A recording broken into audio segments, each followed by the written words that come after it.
mahal mo sa buhay, edukasyon ng anak mo, hindi ka sasagutin ng reliyon mo. Ikaw pa ang pagpipirahan ng reliyon mo. Oh, parang yan ang pinag-usapan natin dati. Parang naalala ko na. Naalala ko na. Wag nang itapik yan. Okay. Basta ang matalinong tao, pinaghahandaan ng pagtanda. Tandaan nyo po yan. Hindi po sinabing ang matalinong tao tumutulong sa kapwa, nagpapakain ng libre, no? Ngayon pwede kang mag-multitask kung marami ka na talagang pera.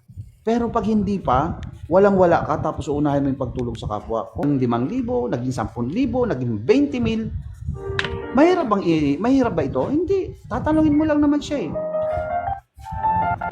Friend, kumusta si kumpare? Okay lang.